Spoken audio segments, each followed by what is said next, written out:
Cops have Reddit. How can you tell genuinely suspicious people from self-conscious idiots acting weird?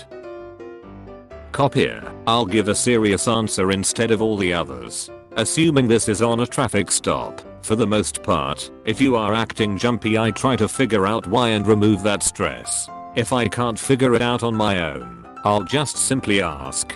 Common answers are, I don't like cops, I don't want a ticket, and so on. My reasoning for this is if you're relaxed, and I ask if there are any weapons in the car and your stress indicators skyrocket, when you say no, something is wrong. If you're already stressed, I won't be able to see that reaction. As others have stated, it's not 100%. Some people are just nervous Nellies. I try to calm people down for their sanity and my safety, but it doesn't always work. Holy duck, if a cop ever asked me if I had a weapon I would panic and assume I'm about to get shot on the spot. I don't carry so much as keychain mace, but my heart rate shot up just imagining that scenario. I had a cop in Ohio phrase the question differently. He asked if I had any weapons like guns, knives, rocket launchers, etc. in my car, which added a little humor to the incident. Stress levels automatically lowered after that. Officer, sir, do you have any rocket launchers in the car? Guy squints at officer. Define rocket launcher.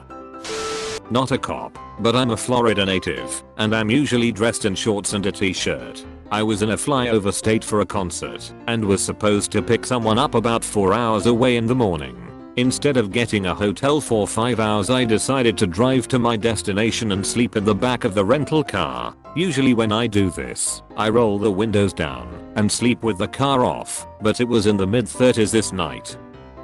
I pulled into a vacant parking lot next to a vacant building outside of town. Turns out I was still in city limits. I tried to turn the running lights off, but wasn't able to. This eventually attracted the attention of the local law enforcement. I woke to a flashlight banging on my window. They all 9 of them wanted me out of the car while they tried to figure out what was going on.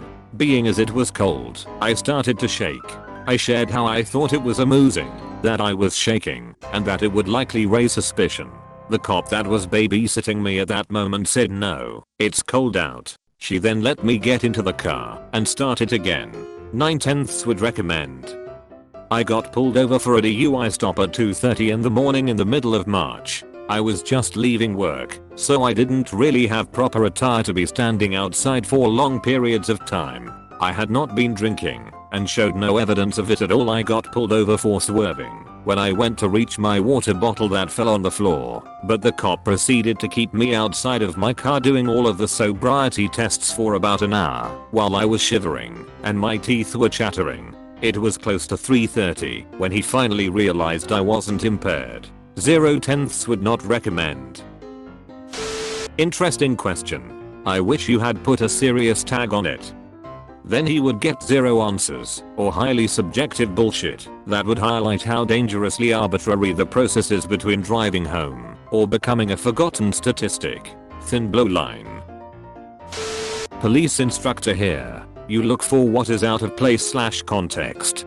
If everyone is looking at an event or certain direction, and that one person is staring at you, or in the completely opposite direction, that's the oddball. People draw attention to themselves by behavior that is different from the environment, or expected of the environment that they are in.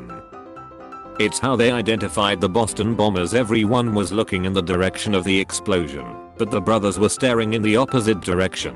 Suspicious behavior.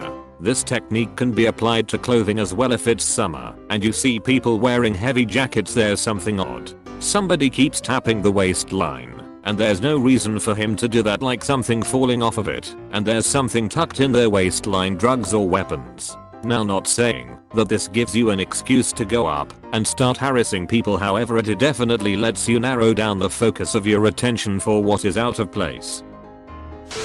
Good cue. I never feel I act normal around cops. Funny thing is, I have 2 close relatives who are cops. When I act normal around them, they tell me I should respect that they're cops. Sorry, does this illegal activity that we are both participating in doing bother you all of a sudden? My dad always pulls I work in law enforcement line out when we have a disagreement. And a job title doesn't make me respect a person any more than I normally would. Oh yeah. Well, I'm a rocket surgeon. What do you think of that? Everyone is different, but usually the nervous people will be polite and apologetic. Suspicious people will act more agitated and annoyed. Only to a point. Sometimes a nervous person switches to annoyed when inconvenienced beyond a short time. Sometimes a guilty conscience will switch to polite and apologetic when confronted.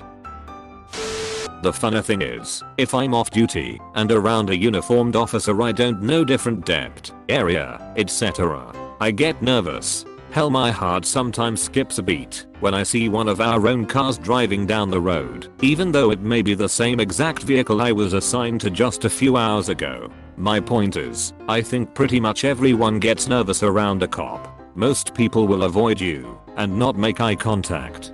But what really stands out for me are the adults that will periodically look at you, or you feel them staring at you like they are trying to ID your face. I've had to arrest a lot of people over the years, and many of them are back out on the streets. If I'm off duty and around a uniformed officer I don't know different depth, area, etc., I get nervous. That right there says a lot. Now think about how the rest of us must feel. Not a cop, but having worked at a pawn shop I will say they talk way too much. When the customer was trying to pull something on us most would talk a lot about nothing. Keep up a constant stream of chatter. Of course this is in no way a 100% indicator, but it was one sign we looked for. Liars will usually offer additional explanations and excuses for something, even when you don't ask. Mostly because they assume you doubt what they'll say and feel the need to back up their claims. Imagine a friend is late, and he says, "Huh, sorry I forgot," and move on. That's probably true, because he didn't even consider for a moment you might doubt that. That same friend shows up late, but starts explaining in details why they are late, and add more and more details to that story even though you didn't ask. They might be making shit up and trying to present a more finite, flawless story. Keep your lies to a minimum. It's easier to keep them straight. Not that I've ever lied to a police officer, Your Honor, just saying. On the flip side, stop parking your ducking cruiser below the crests of hills on expressways. You are causing more traffic problems and dangerous situations than you will ever solve. Accidents are caused by sudden changes like when, oh I don't know, idiots see a cop and slam on the brakes and differences in traffic flow, not by speeders. When cops do this, they aren't trying to prevent accidents, they are trying to raise money. Thank you to all who participated in the local police fundraiser last week. We were able to raise over $5,000 in tickets, so a big hand to those who made it possible. We hope that you will continue to help fund us in our future endeavors. Thank you very much for watching. I hope you enjoyed the video. Please subscribe to my channel for more curated daily Reddit stories.